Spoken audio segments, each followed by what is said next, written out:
So let's start with a quick overview of the speech from the throne itself. Well, look, this was a very high-level throne speech. Not a lot of detail compared to the 2019 version. I think three things stood out for me. One, that high-level nature of it, not getting into too many policy details. Two, obviously calling out, what's happening out in British Columbia. I think that's on every Canadian's mind, hoping everyone is safe and sound there. And that, leads into one of the main themes that the government touched on, which is climate change and the environment. And then third, for me, this was Mary Simon's first throne speech as Governor General. You touched on it there in the opener.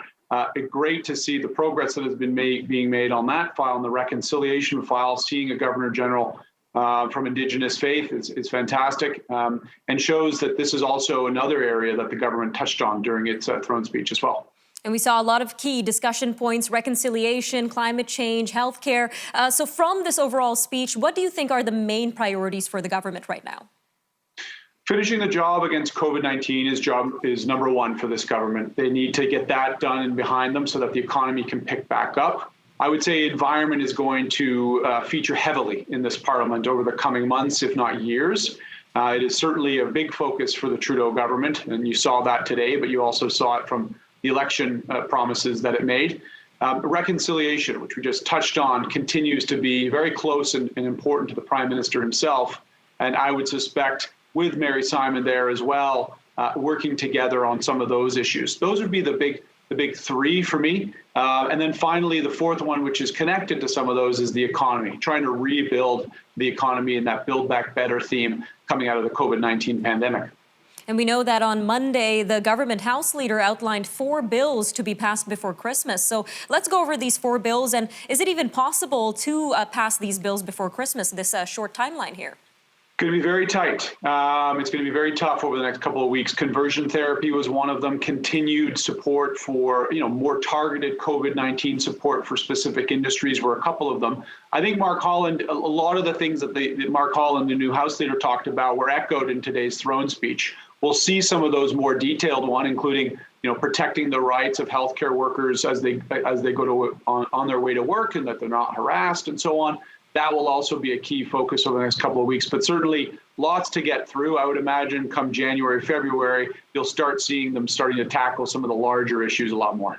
All right, Mr. Hughes, and what are you expecting to be some of the other legislative priorities for the government?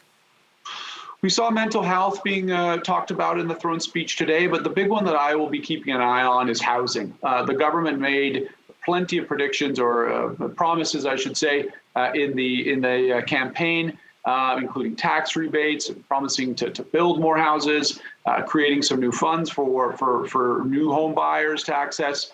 That's going to be a big package for the government to get through. And certainly in today's economy, with housing prices where there are and people having that challenge of getting to that first home of theirs, this is going to be a big area of focus for the government. And I'm sure voters are going to be watching very carefully for that as well. All right, Mr. Hughes, just about a minute left here, but considering we just got off an election in September, while this is a new parliament, in many ways it looks much like the previous one. So how are you expecting this parliament to function?